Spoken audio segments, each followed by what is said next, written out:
All right, so here we have we have our scene.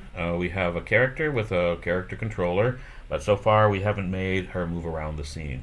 We have a couple of objects with rigid bodies, components attached, so they do respond to gravity and fall. Um, and we do have a character with an animation on her. At the entry to the scene, it transitions to an idle animation.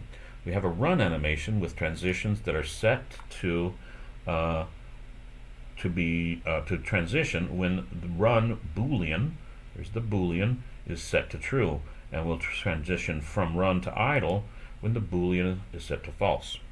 Notice that there's no has exit time on either of these transitions. Um, so that's important to note. All right, let's add some things to our character. So here's our character. I'll just show her in the scene here. Um, I'm going to add a component called player and input. Player input here. If I just start writing player, that's the default. And in the actions window, I want input system actions. If you don't see that, that's the default it looks like to me. But if you don't see that, you can check for it in your assets folder. This is the search bar for your assets folder, and you can just start writing input system. And there's the input system actions. You can drag it and drop it right there, but I've already got it here, so I'm not going to do that. The player input component is new to Unity 6. So if you're trying to figure out how Unity 6 differs from the Unity you've used before, this is one of the key aspects. I don't think there's anything else I need to set here, so I'll roll that up. But I need to add some code to move the character around and trigger the and change the Boolean state for run. I've already written that code, but let's we're not going to look too closely at it at the moment. We might look at it later in the series, but this is not a coding tutorial, so I'm just going to supply you with that code. Here's the assets folder. I'll click anywhere in the assets folder and choose create folder, and I'm going to write scripts. Scripts. Script is what we call code in Unity. So now I have a scripts folder. I'll right click that. I'll right click in the scripts folder, create mono behavior script. So I need to name this something that will make sense, and that there's a word in there's a name of the public class inside the script that should be the same as this name. And so my code has this player locomotion. Player locomotion. Locomotion just means movement. If I now double click this player locomotion script, it will launch Visual Studio. Now, if you don't have Visual Studio installed, you should get it. It's free. I believe Microsoft owns it. It's a code editor and very useful, and Unity expects you to use it.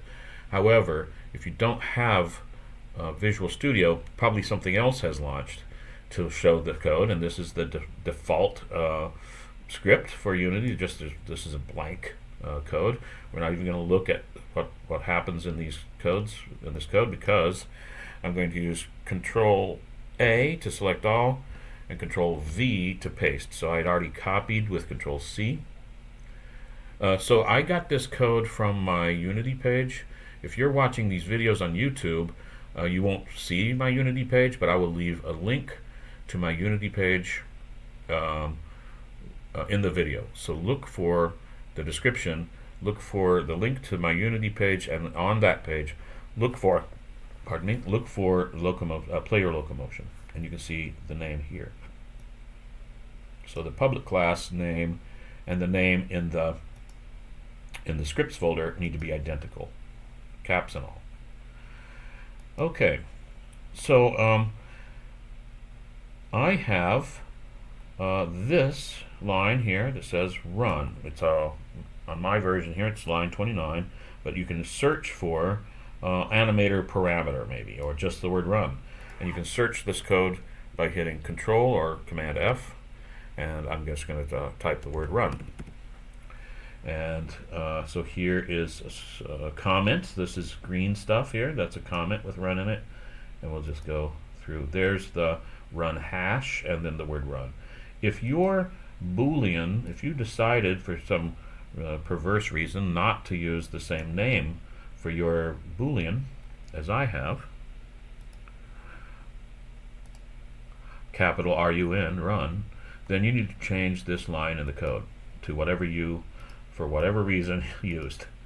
So there's my, that's what you will need to change if you have to change anything. There are some lines in here that say uncomment later, and we will uncomment them later, but not this moment. So Control or Command S will save this script. And where's my,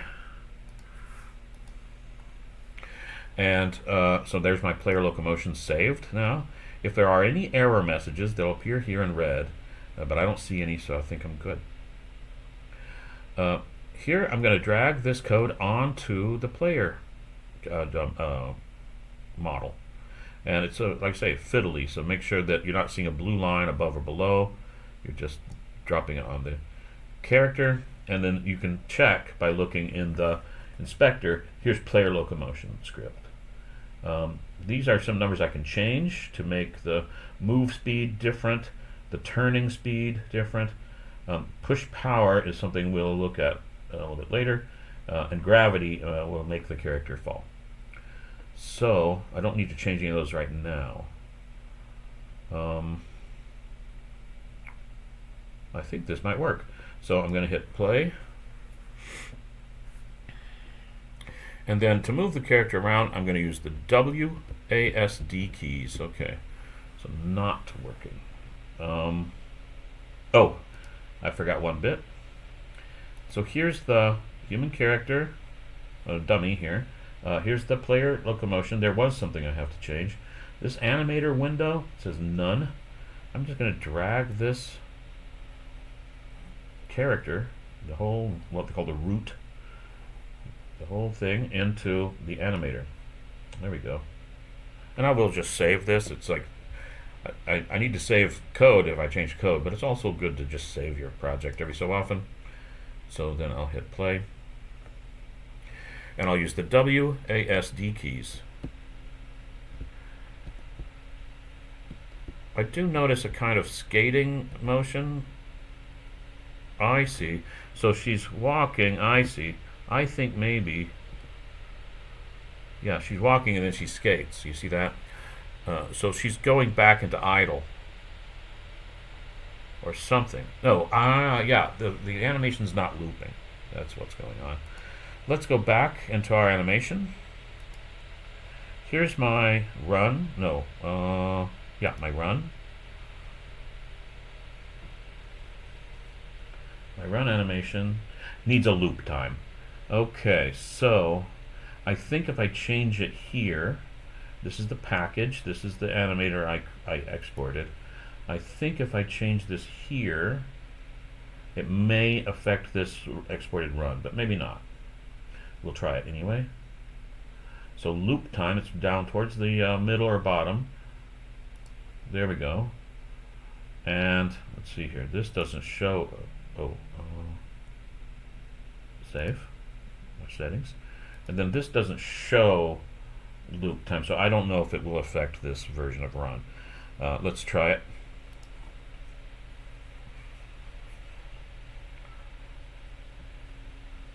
Nope. So she's skating like a skateboard. So let's do this again. I'm just gonna delete this.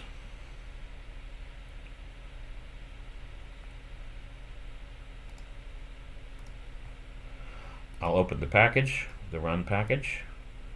I've got the run package open, and I've got the loop time set, checked. So let's just export this again. So I choose the run animation, Control D to duplicate it. Now it's outside the package. I'll go back to my animator and get rid of this. Let's see here. Right click, delete.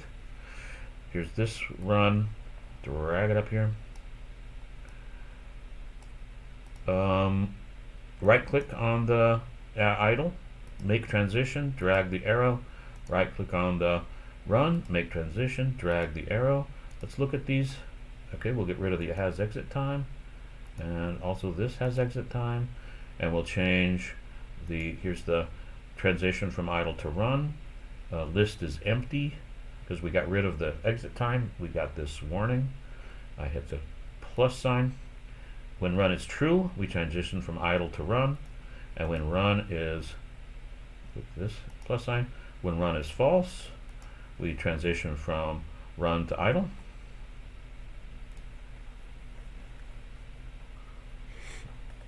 It's good to sometimes make a mistake and have to go back and correct it. Doing it the second time constitutes learning. Here's W, right, and so she no longer gets on a skateboard after running one set of steps. And I just want to show some things she can do now. She can knock things over. Those objects have rigid bodies. She has a character controller. It's the controller that makes her run into these objects and apply force to them. The amount of push power she has is determined here, so we can give her more or less. Those objects look pretty big to me, and if they're made of, like, if we imagine they're made of stone or marble, they should probably not go so far. So I could give her lower push power, or I could increase the mass of the object. So here's the cube. It's rigid body. If you don't see it, you roll it down.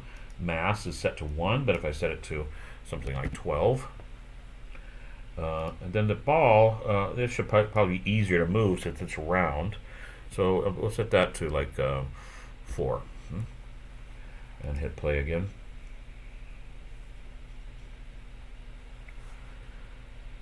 And then, so that is a little heavier, and this should still be pretty light. And so I can fool around with those things to make them, I can change her push power. I can change the mass of these objects, and give them the sense of being heavier. In fact, let's just make this like 22, and this one will make 12. Maybe make this twice as heavy, so 24. I need to be out of play mode to make these changes, otherwise they won't be remembered. So I need to be stopped.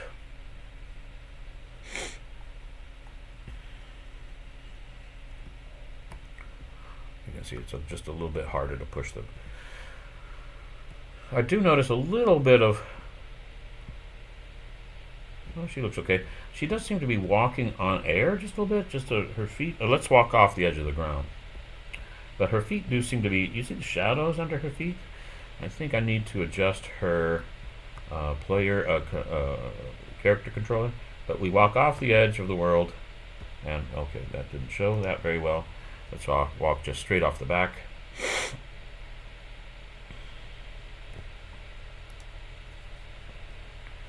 She disappeared behind the box, the cube. If we walk off the edge of the world, we fall off, right? So that is as far as I want to go today. This is episode 3.